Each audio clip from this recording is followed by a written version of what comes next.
5 करोड़ का जो खुलासा आपने किया है कि गबन हुआ, ये कहाँ गबन हुआ, किस तरीके से गबन किया गया है? गबन इस तरीके की किया गया है जैसे कि मान लीजिए 33,000 की लाइन है, उसमें कुछ जैसे 33,000 लाइन में मेरी 12 लाइनें चल रही हैं, उसमें 3 लाइनों को इन्होंने तार बदले हैं, बाकी पुराने तार पे उसको रिपेयर कर दिया गया और उसका भुगतान हो गया? भुगतान हो गया। सेटलमेंट करो, सेटलमेंट करो, सेटलमेंट नहीं किया तो जज ने जाके मुकदमा लिखवा दिया हमारे और हमारे संवाददाता के खिलाफ। अखिलेश यादव जी हाँ, प्रेस कॉन्फ्रेंस में गए थे, वहाँ पे अपनी बात को मैंने रखा तो उन्होंने कहा ठीक है, आप अटिल हैं, आप काम कर रहे हैं तो उनको शाबाशी देते हैं, आपकी पत्रकारिता को हम धन्यवाद कहते हैं जो आप लगे हुए हैं लगन से। 308, 353 का मुकदमा दर्ज हो गया मेरे खिलाफ, जबकि कोई लेना देना नहीं, सिर्फ उजागर करना, अपनी सच्चाई को कहना। क्योंकि ये जो सत्यता मीडिया दिखाती है, सत्यता मीडिया दिखाएगी तो उसके साथ इसी तरीके का होता रहेगा। योगी सरकार फेल होती जा रही है, कहीं पत्रकार को सुरक्षा नहीं मिल रही है। आज के युग में क्या सच दिखाना गुनाह है?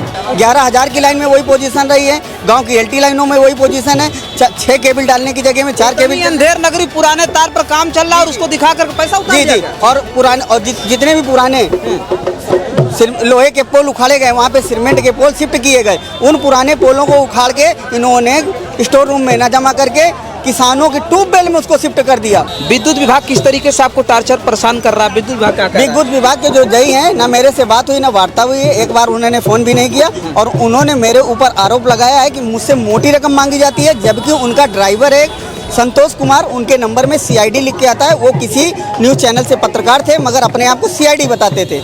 साथियों नमस्कार, मैं हूं रजनीश और आप जन आदर्श भारत देख रहे हैं। इस वक्त हम लखनऊ में एक बहुत बड़ी खबर बताने जा रहे हैं।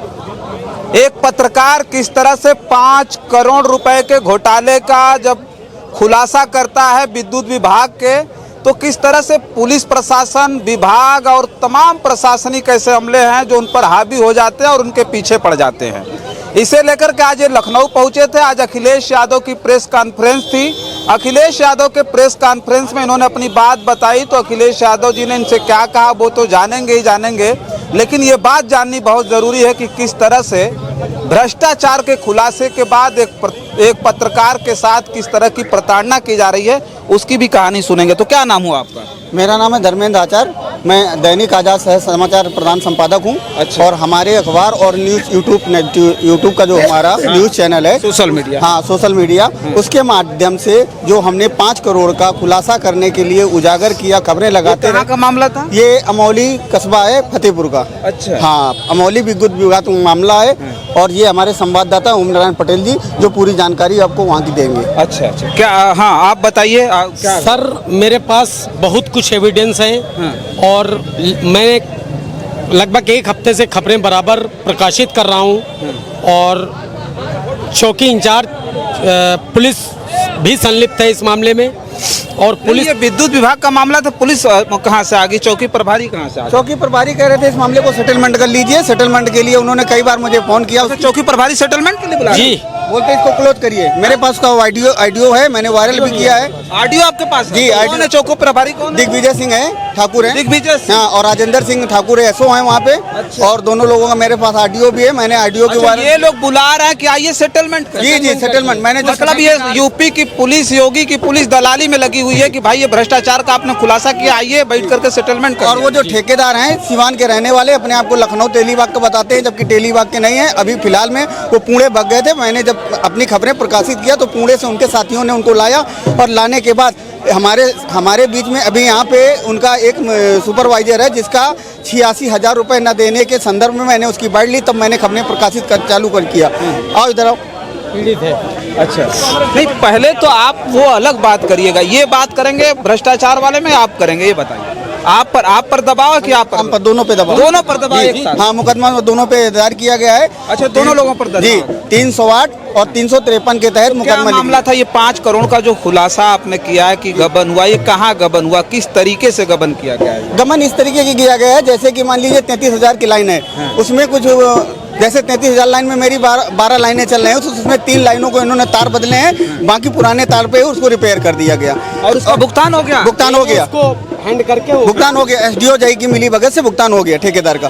11,000 की लाइन में वही पोजीशन रही है, गांव की LT लाइनों में वही पोजीशन है, 6 केबल डालने की जगह में 4 केबल। अंधेर नगरी पुराने तार पर काम चल रहा है और उसको दिखा कर पैसा उतार जी दिया जी, गया? और पुराने और जितने भी पुराने लोहे के पोल उखाड़े गए, वहाँ पे सीमेंट के पोल शिफ्ट किए गए, उन पुराने पोलों को उखाड़ के इन्होंने स्टोर रूम में ना जमा करके किसानों की ट्यूबवेल में उसको शिफ्ट कर दिया। बोले आपका एस्टिमेट 3 लाख का बनता, मुझे 2.5 लाख दे दीजिए, मैं करा दूंगा। उससे एलटी लाइनों को उतार के ट्यूबवेल की लाइन का कनेक्शन कर दिया। वो खंबा उखाड़ करके दूसरा तरफ लगा दिया? जी जी। और मेरे वो खंबा, वो जर्जर खंबा उखाड़ के दूसरे लाइन में लगा जी जी। और उसका अलग से भुगतान कर दिया? उसका अलग से भुगतान करके अपनी जेब में मजबूत किया। ये तो आम बात है बिजली विभाग का। और उसका रिकॉर्ड है मेरे पास, एक नहीं कम से कम 25 जगह का मेरे पास रिकॉर्ड है। मैं लिखित में उनसे RTI भी मांगूंगा और उनको देना पड़ेगा। अच्छा ये बताइए, अब तो ठीक है, आपने इतना बड़ा घोटाला उजागर कर दिया, विद्युत विभाग किस तरीके से आपको टार्चर परेशान कर रहा है? विद्युत विभाग क्या कर रहा है? विद्युत विभाग के जो जई हैं ना, मेरे से बात हुई ना वार्ता हुई है। एक बार उन्होंने फोन भी नहीं किया और उन्होंने मेरे ऊपर आरोप लगाया है कि मुझसे मोटी रकम मांगी जाती है, जबकि उनका ड्राइवर एक संतोष कुमार, उनके नंबर में CID लिख के आता है। वो किसी न्यूज चैनल से पत्रकार थे, मगर अपने आप को CID बताते थे और CID अपना अलग से CID रखा जी हुआ? जी, CID बता के दोनों अपना ड्राइवर और वो शाम को लोगों की लूट करते थे और लोगों के साथ बहुत ठगी किया। करोड़ों रुपए तो इस तरीके से इन लोगों ने कमाया है। उसकी भी खबर मैंने उजागर की है, CID की भी। तो CID के जो है संपादक नरेंद्र वर्मा जी अपने आप को दिल्ली से बता रहे थे, मेरे से बता रहे थे कि महोदय मैं आपसे बात करना चाहता हूं, मैं नरेंद्र वर्मा बात कर रहा हूं। मैंने कहा भैया मैं पहचानता नहीं हूं। बोले महोदय मुझे 2 मिनट का समय मिलेगा। मैंने कहा भैया बिल्कुल मिलेगा। बोलिए कि आप मुझे ये मत समझना मैं तुमसे सिफारिश कर रहा हूं, तूने मेरे लड़के के खिलाफ खबर क्यों छापी? तो हम बोला नरेंद्र वर्मा। तो हमने नरेंद्र वर्मा उसका कोई संपादक जी हैं उनके। अच्छा हाँ, वो दिल्ली से मुझे ये मैसेज दिया फोन के माध्यम से। अच्छा, ये मीडिया आपको धमका रहा है, मीडिया वाला धमका रहा CID बन करके, CID बन के, और ये पुलिस आपको अलग धमका रही है, जेई आपको अलग टार्चर कर रहा है। सेटलमेंट करो। सेटलमेंट नहीं किया तो जज ने जाके मुकदमा लिखवा दिया हमारे और हमारे संवाददाता के खिलाफ। तो अब क्या कर रहे हैं आप लोग? हम तो अभी आए हुए थे, मुख्यमंत्री में एक ज्ञापन दिए थे, कल परसों दिए थे तो कुछ नहीं हुआ। आज फिर आए थे। योगी जी को दिया था आपने? नहीं, योगी जी तो नहीं मिलते हैं। ये पूर्व मुख्यमंत्री को दिया था, अखिलेश यादव को? नहीं, योगी जी को ही दिया। मतलब योगी जी को आपने वो दिया था एप्लीकेशन? जी जी, आज भी दिए थे, परसों भी दिए थे। मतलब 2 दिन आपने दे दिया? हाँ, अभी कार्रवाई नहीं हुई। अखिलेश यादव जी की हाँ, प्रेस कॉन्फ्रेंस में गए थे, वहाँ पे अपनी बात को मैंने रखा तो उन्होंने कहा ठीक है, आप अटिल हैं, आप काम कर रहे हैं, तुमको शाबाशी देते हैं, आपकी पत्रकारिता को हम धन्यवाद कहते हैं जो आप लगे हुए हैं लगन से। अच्छा देखिए, इन लोगों का जो अब मामला है बड़ा अजीबोगरीब है। क्या बताया, कौन सा चैनल बताया आप, कौन सा पेपर है? हमारा दैनिक आजाद शहर समाचार पत्र है, फतेहपुर से प्रकाशित होता है। अच्छा, ये और हमारा YouTube का तीसरी आंख न्यूज चैनल है। तीसरी आंख? जी, सोशल मीडिया। अच्छा, तो देखिए ये अखबार और इनकी सोशल मीडिया जो है साइट्स पे, उस प्लेटफॉर्म पर भी इनका चैनल है और ये काम कर रहे हैं। सोचिए, इन्होंने 5 करोड़ रुपए के घोटाले का पर्दाफाश किया, वो भी फतेहपुर में। और जैसे ही इन्होंने पर्दाफाश किया उसके बाद जेई को देखिए, जेई ने इनके खिलाफ मुकदमा दर्ज करा दिया। मतलब एक कहावत कही जाती है कि उल्टा चोर कोतवाल को डांटे वाली हालत यहाँ हुई। और FIR जैसे ही दर्ज कराई उसके बाद जो वहाँ चौकी इंचार्ज है, क्या नाम बताओ? दिग्विजय सिंह, वो इन्हें फोन करके बुला रहा है, धमका भी रहा होगा कि आप आओ, आकर के सेटलमेंट कर लो, क्लोज कर दो बोलते हैं मामले को खत्म क्लोज करो यहीं पे। हाँ, और नहीं क्लोज पूछा नहीं आपने कि आप पत्रकार पूछना चाहिए था कि भाई क्यों क्लोज करेंगे? मेरी विवेचना वही कर रहा है, अपने को विवेचना में उसी ने डलवाया कि मैं ही विवेचना करूंगा। विवेचक बन गया? विवेचक भी बन गया। अच्छा, तो आपने कहा नहीं कि हम क्यों खत्म कर लें इसे? हमने बताया कि हम भाई नहीं खत्म करेंगे, तो बोले वो आपका हेरा फेरी गबन का मामला लिखवा देंगे, ये लूट लिखवा देंगे। हमने कहा कहाँ से लिखवा दोगे? ये सब भी कह रहा है। आपके पास साक्ष्य हो तो आप दिखाइए, बताइए। अब चौकी प्रभारी दिग्विजय सिंह इनसे ये कह रहे हैं कि आप अगर सेटलमेंट नहीं करेंगे, मामले को खत्म नहीं करेंगे तो आप पर चोरी, बदमाशी, हत्या आरोप का मुकदमा लिख सकते हैं इनके ऊपर। हथियार दिखा के, गांजा दिखा के 308 का मुकदमा लिख दिया, 308, 353 का मुकदमा दर्ज हो गया मेरे खिलाफ। जबकि कोई लेना देना नहीं, सिर्फ उजागर करना, अपनी सच्चाई को कहना। क्योंकि ये जो सत्यता मीडिया दिखाती है, सत्यता मीडिया दिखाएगी तो उसके साथ इसी तरीके का होता रहेगा। योगी सरकार फेल होती जा रही है, कहीं पत्रकार को सुरक्षा नहीं मिल रही है। तो देखिए, ये जो मामला है आज उत्तर प्रदेश के पूर्व मुख्यमंत्री अखिलेश यादव के यहाँ पहुंचा। अखिलेश यादव ने इनसे कहा कि इनको शाबाशी दी और इन्होंने कहा कि आप इस दौर में भी विपक्ष के साथ खड़े हैं, यानी हमारे साथ खड़े हैं, जनता के साथ खड़े हैं, क्योंकि विपक्ष में सारी जनता ही होती है, कोई दल नहीं होता। तो अब ये जनता चाहता हूँ, मैं सर ये कहना चाहता हूँ कि आज के युग में क्या सच दिखाना गुनाह है?